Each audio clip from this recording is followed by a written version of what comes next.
Hey everyone, I'm your host Marcus Norman of Gentleman Style Podcast Show, and today we have a special guest who's going to be talking to us about all the riches and all the fantasies that we all dream about achieving one day. This man is going to be a powerhouse speaker, and he has done it all, been there, done that. You won't want to miss 1 second of what this powerhouse speaker has to say. So stay tuned, stay with us. Here we go.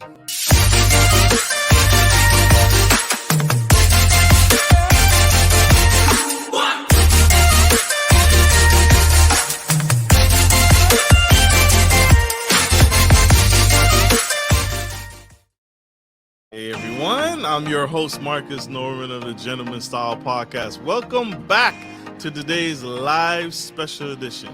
Our special guest today says he's just your average Joe, but you'll find that he is more than average. But I think you'll agree that his life's journey offers so many great insights to life's true purpose for all of us to experience and to recognize and to take note of, because he's been there, done it, and done it all. Mr. Joe has gone from living the life of Riley as a jet-setting multi-millionaire mogul to bankrupt, divorced, and homeless at 50. So this man truly has a lot of experiences to share today on the Gentleman Style Podcast Show. So help me welcome, without further ado, this incredible guest to the stage, Mr. Joe himself.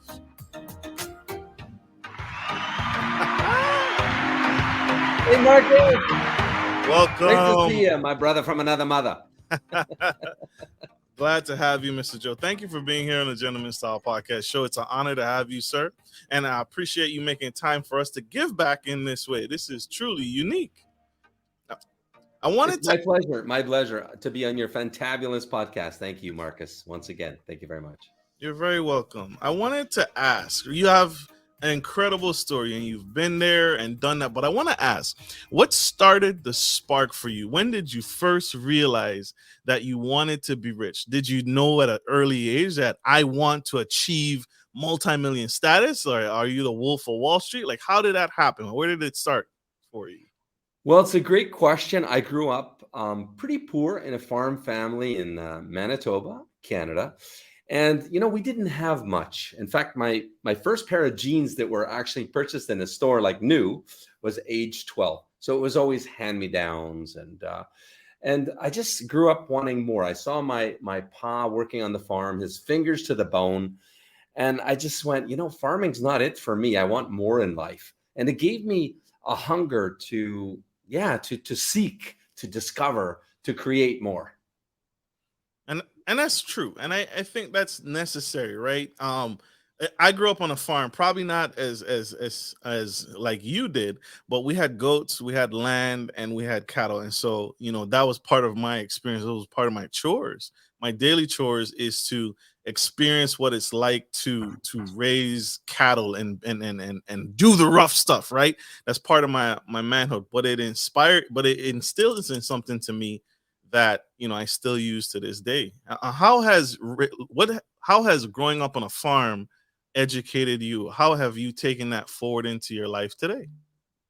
Well, Marcus, I think it instills in you, a work ethic for success. Because on the farm, as you know, you did the chores. I mean, I was up at 5:30 a.m. I think I was from age 10. I was driving a tractor at age 10. I rolled my first car at age 10. So everything happens faster. And you work hard because you really don't have a choice. And I think that's a good thing. It's true. I'm glad you're okay. I'm glad you're okay. I didn't roll my first car. It was a fun thing. I don't know. I'm gonna date myself, but the Dukes of Hazzards, how they went up on two wheels and then they rolled it over. I did that from age 10 as kids a lot. You're a little bit crazy on the farm. You knocked it all out of the park. You got it all out of the way early, all of it. I wanted to, and I don't mean to dial back the clock on you, but what would you, if you could go back and tell yourself something, anything, what your 30-year-old self, some life advice that you now hold near and dear to your heart, what advice would you give to your 30-year-old self today? Wow, that's a great question, Marcus. That's a great question. You see, I, I, um, I went too far with it. Like I had a hunger for success, but in hindsight, which is 2020, right? I realized looking back, I went too far with it. I mean, money is not happiness in life. And I think as we get older in life, we start to figure that out more and more. The key is if you can catch yourself before it's too late. I just had this, I think I developed a love of money. Now, this is the true sin according to the Bible, right? Is that it's okay to have money. That money in of itself is not a sin, but the love of money is a sin. And that sin that got me early on. So that song by Garth Brooks, fraudulent slip there, called Unanswered Prayers. And it goes something like this, right? Like we pray, and we're upset with God because he doesn't hear our prayers. He doesn't answer our prayers. And then as the song goes, we realize only with the hindsight of life that guess what? God did hear our prayers. He just answered it a different way. He answered it. And in case of my life, the answer was losing it all, right? So I lost all the material stuff, the houses, the cars, the boats, the lifestyle, everything's gone. And you realize that, okay, my wife is gone too, my best friend. I mean, safety and security, very important for women, right? And you just think life is over, like shoot me now. Yeah. But guess what? As Garth said, it was an answer to prayers. It just took me a few more years to see that, to experience that. And so if I had to rewind the clock and give my best advice to my 30-year-old self in a nutshell, it would be, unanswered prayers. Don't develop a love of money, and trust in the good Lord. He will lead us in the right way. And I'm kind of pig-headed. So it took, I think, because I'm so pig-headed, it took God taking it all away. Okay, it isn't him that did it, but he allowed it. And from this, I got the best life possible. From this, out of this, losing it all, I found myself. I found my perfect family. I have children. I'm married to my soulmate, and I'm happier than I've ever been. I love that. I love that. And that's something deep, right? I think one of the many reasons when you talk about the love of money, one of the many reasons that we want the wealth, I think, is because we think that it'll lead to everything else. It'll lead to the beautiful life. It'll lead to the beautiful Exactly. family. It'll lead to the things that we can achieve without it. Though we don't need money to have those things, but we were designed to feel that way because life kind of gets you. Your bills, cars, they all cost money. Sometimes the wife as well, it costs money. And so we achieve that first thing as maybe a stepping stone to everything else. What is your relationship with money now? How do you feel about money now? Do you not love money anymore? You could do without it. Like, what's your relationship with money and views about money now? Well, I can say the first thing is I have less now, but I'm much happier. So that's a big key in life. And for me, it was a big lesson of life.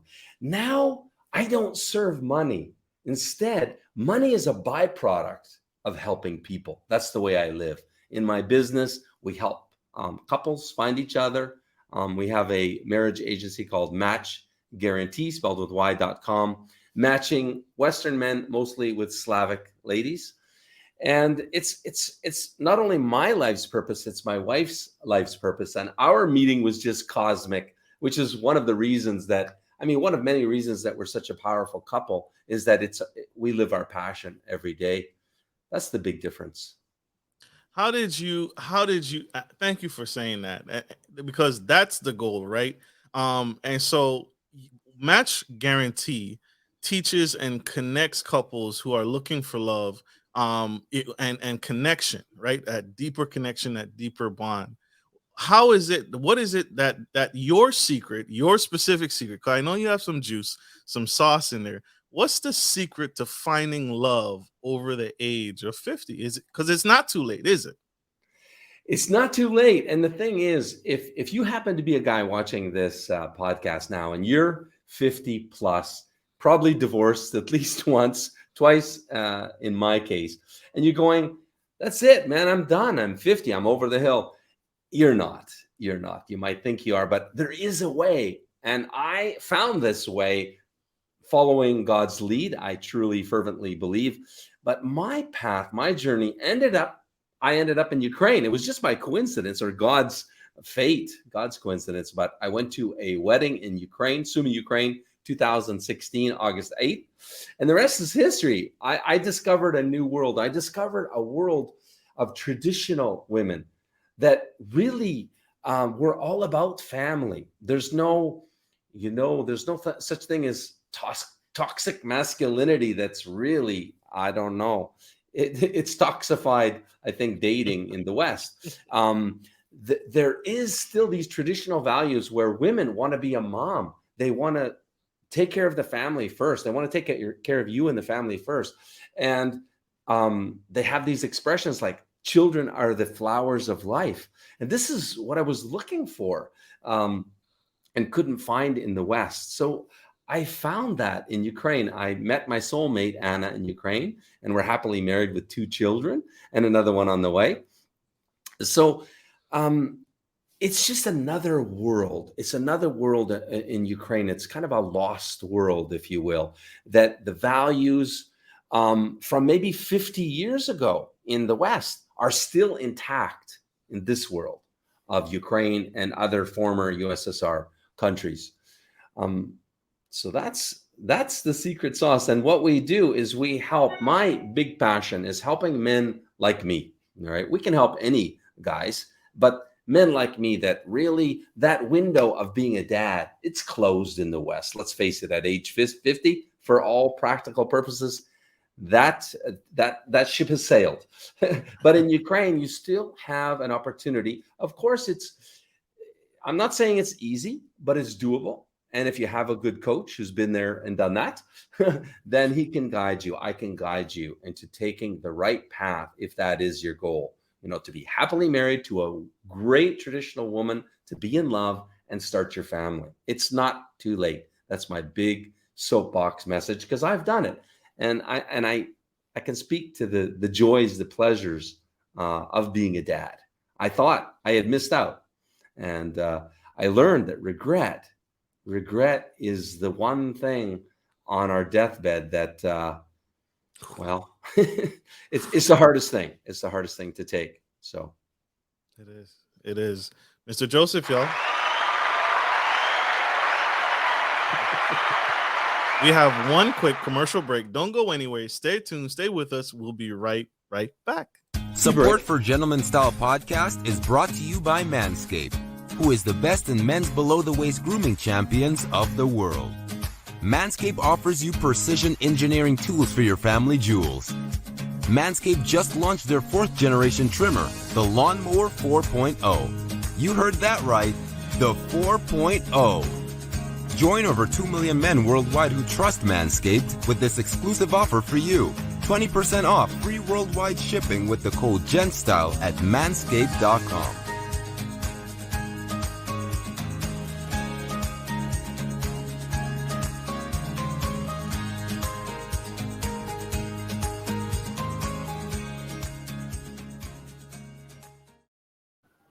Hi, everyone. We are back to the Gentleman Style Podcast show, and we have Mr. Joseph, who's spilling the tea on how he went from millionaire, billionaire, philanthropist, giver, receiver, had the nice cars, the yachts, the boats, the family, lost it all, and found a way to still come back and find the true love of his life, build a family of his life over the age of 50. And he actually has his company, a match company that connects you with the love of your life in Western culture, in a traditional culture that has not, that time almost forgot about.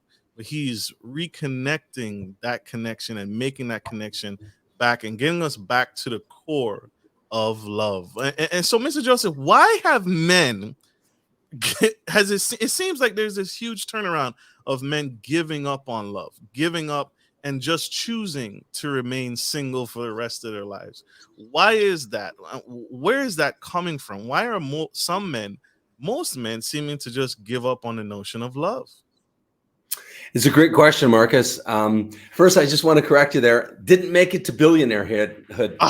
Nowhere near that. But I can say multimillionaire. I made it to that before I lost it all. So just to stand corrected there, it's a really deep dive question that would take, I think, hours to answer.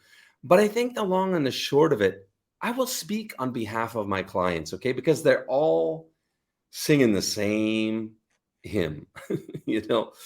My clients are leaving the pool of Western ladies, and I'm trying to be as politically correct as I can. They've decided to leave the pool of dating in America or in the West and come to Ukraine for a fixed set of reasons. And I think it boils down to 5. And it's the reason they've given up on love. They've given up on love in the West. But it's their dream. It's their fervent dream to be happily married. My clients, I can speak to. So the main reasons is they are looking for a traditional relationship. Okay, traditional marital roles, which means the man is the breadwinner, and he brings home the bacon, and the woman is, the caregiver. Her nest is her home, and traditional roles. They're looking for that, and they want children and family. That is an important one. There's no way to be politically correct when you deliver this message. I'm just realizing myself, who am I kidding? But listen, I believe that lies doesn't serve anyone. I could sugarcoat shit, but the thing is, I'd be doing a disservice because I do speak the truth, but sometimes the truth hurts. And in this case, sorry, ladies listening, but I'm just telling you what my clients are telling me. And I was my first own client, right? So I'm in the same boat as my clients. So it's just that I think feminism, my clients think feminism has just taken a good thing and gone too far. For example, hear me out. Women's true power, okay, in my clients and my opinion, lies in their femininity.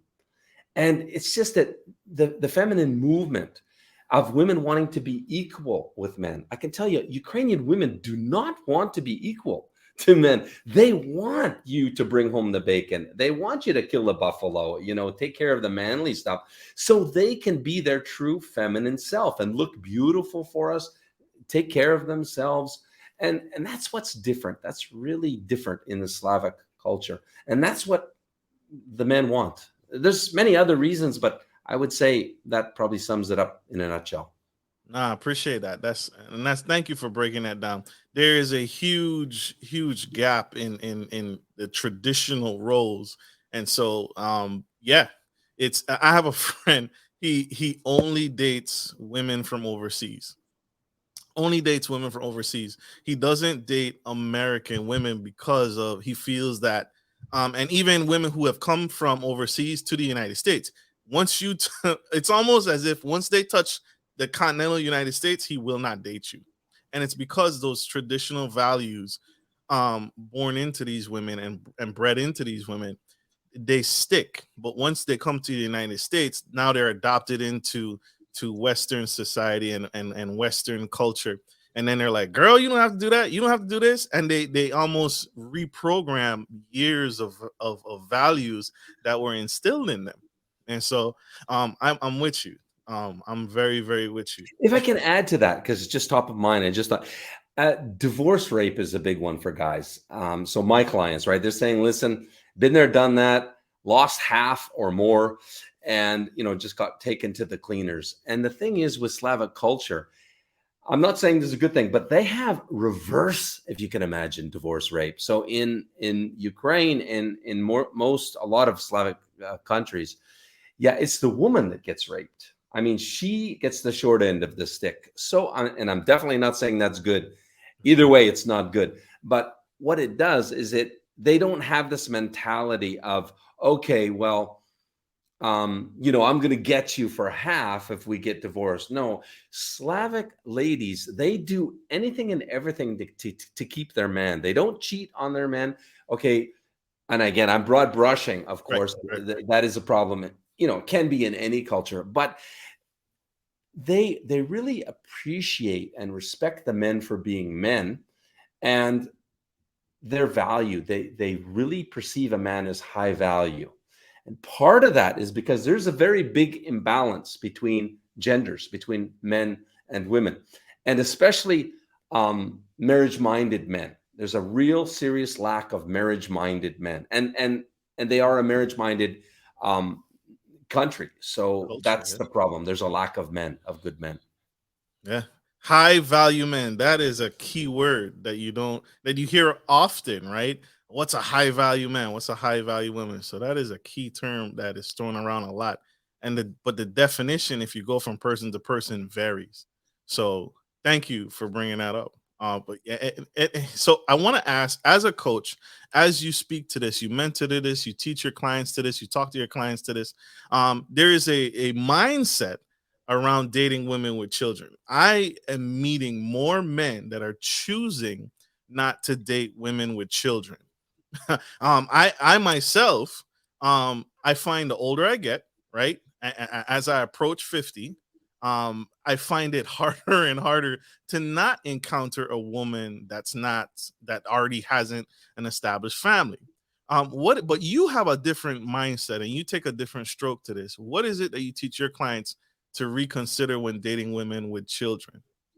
Well, thanks for the question, Marcus. It's really important to distinguish that I'm not saying that single moms are, I don't disagree with what dating coaches and whatnot and what men say about single moms in America. Okay. I just don't know. I don't know. So I can't speak to it. I know who single moms are in Ukraine and the Slavic countries. Okay. And they're very different. I mean, I know enough. I know enough. I'm saying I know nothing about Western single moms, but I know from my clients what they say is the disadvantage of a single mom in the West. And I can say those disadvantages don't exist in Slavic, in Ukraine, for example. Single moms in Ukraine, you guys decide. I will define a single mom in Ukraine. They give very high value to men and they let the men, they're looking for a man to be a dad. Can say it this way. They're looking for a man to fill the boots of fatherhood, allow him to be the father of the child. I understand and I hear that's not exactly the same in the West. They are looking for one father. If it's a single mom, it's very important to them that they find a good man and that he's a good father, and then they stick with him. They don't want to. They understand it damages their child if it doesn't work out with that man and they move on, to another relationship or another husband. So they really don't want that. So they look for the qualities of a man that are manly, that are traditional. They don't look for the cover of GQ, a rich man, a socialite, somebody with status. They don't look for any of that superficial stuff. They look for the inner game. They look for a man to be a good father, to be committed, responsible, loyal. All of these qualities is what they look for. They're not looking to the superficial, to the looks of him. He can be bald, overweight. I mean, of course, handsome and debonair is great, right? But that's not the primary focus of Ukrainian women. So, thank you for that distinction, and thank you for breaking that down and what women in Slavic countries expect and what they're looking for, and why it's not whatever is in Western culture is not the same mindset over there. It's not the same experience. Mr. Joe, Exactly. how did you put it all together? You now have a beautiful family. You're happier. I mean, you've been smiling ear to ear this entire episode. What is the secret? What is your secret to true happiness for relationship and finding it in relationship? Because we just found out, you said it earlier, it's not money. What is the true secret to putting it all together? The family, the beautiful wife, and the freedom that we are all looking for. Great question, Marcus. You got the best questions. I mean, it's again, it's a deep dive. The secret to happiness. If somebody could put that in a bottle, they'd be a billionaire, right? Right. Because the truth is about life, we're all on the same journey. We're looking for happiness, right? I mean, it sounds corny, but that's what life's about. It's about being happy, being content, having this feeling of contentment, of joy, which none of us have it all the time. It's moments. It's moments. The more moments we can have, the better. But I can just say, for me, I look at my life before that. I mean, we took my ex and I 3 1-month vacations a year. We paid for them at the beginning of the year. We lived in a beautiful house on the golf course. I had homes on the different lakes and on the sea, boat, convertible, all of these kind of things. And these are fleeting moments of happiness. You get the new 500 SL car, $1.50, you drive it out off the new lot, and it's literally lost its sex appeal in a month, right? It was gone in a month for me. And I'm going, life is empty. It's void of emotion. We have no children, this and that. Now, we have our own story why the ex and I couldn't have kids, but compared to now, we don't have the same stuff, nor do I want it, actually. But we have full of moments of happiness, of love and joy with the children, with the whole family. We have the love and the joy of having a job. I mean, having a passion that we love. We love helping our clients, match them. So everything is around creating emotions of happiness, creating emotions. And the other thing I will give a takeaway to guys and girls watching this podcast, listening to this podcast, is that for my wife and I, we had been searching for a certain type of mate with certain characteristics. And it's really interesting because I'm an engineer from a former life and from a galaxy far, far away. But we found that there is profiling that you can do to help find your half. And we call it love code. And so if anybody wants, they can go to lovecode.info, lovecode.info. And in 2 minutes, it takes you 2 minutes to see what is your love code. And then get your significant other or the girls that you're dating or about to date, or at least know your code. We do it with our children. It helps our children understand what is love to them. So we know the love code of both of our girls. And it really is enlightening. It helps you, as John Gray from Venus, Men Are From Venus, Women Are From Mars, as he says, it's like love is something different to different people, right? So for me, love is tomato soup. But for her, love is chicken soup. So I give tomato soup because that's what love means to me, but that's not love to her. Chicken soup is love to her. And I don't know to give chicken soup. So figuring that out, like the science of love and what is love to you, it's really a huge part of finding the right half for you. I love that. I love that. It's I tell people all the time that you give love, you expect love the way you give. So, and that's the disconnect, because if you don't give it the way I see you giving it to me or how I perceive it to be, then you don't love me. And so Exactly. you are cracking the code for your clients and people to connect with you. Mr. Joseph, you have been phenomenal this episode, and I just wanted to ask if you've given so many nuggets and shared so many real life experiences and truths. What is one final truth that you would give to the young man or the older gentleman who's above the age of 50 and is just giving up on love and just really his back is against the wall and he really just wants to just find his one true love. What would you say to that man right now if he was watching this show? Well, again, loaded question, but I think, we want a certain woman. We have a dream.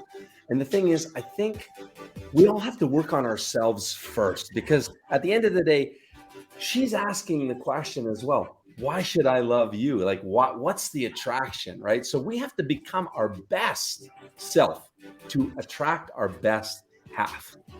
And so work on you. Always work on you. I mean, when we've given up, when we've lost our dreams, our passions, that's when life is truly over. But if you've got a dream, if you've got a passion, go for it. Invest in you, invest in yourself. And in doing so, you will attract your best half. Love it. Woo-hoo, drop the mic. Sir, how can my audience connect with you? How can we learn more? How can we get on board with this train? Because it's not too late. It's not too late. That's what I keep hearing. It's not too late. How can people connect?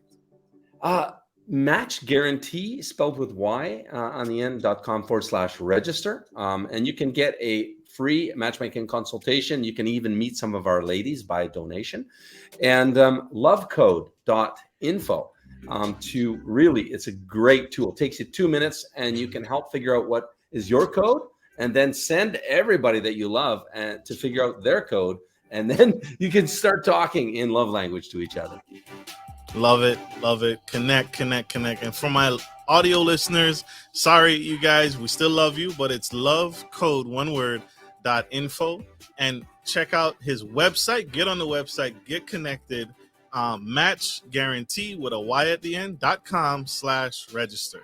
And one more, we just started a YouTube channel it's everyday beautiful ladies that you can talk to on video. It's ukrainedating.tv. And it's ukrainedating.tv. Every day we're live with different beautiful Ukrainian ladies, completely free. And I'm doing this so the world can see the Slavic traditionality face to face. You can ask them questions. You can even join them on video, and you will see they're different. They march to the beat of a different drum. You'll see. Check it out. Connect, y'all. Connect. Mr. Joseph, thank you so much for being here, and thank you for giving back in this way. This has truly been phenomenal. I appreciate you, sir. My pleasure, Marcus. Thank you. Absolutely. And thank you all, my audience, for tuning in and checking out this incredible episode, this dynamic speaker. This is, I think, maybe our first millionaire that we've had on the show. So I am truly grateful to hear it from the mouths of babes. Like I always end every show, take care of your friends and take care of your families, and always, always take care of business. This is Marcus, your favorite gentleman, and Mr. Joseph, spilling the tea on finding love after 50. Thank you all. Take care. Bye now.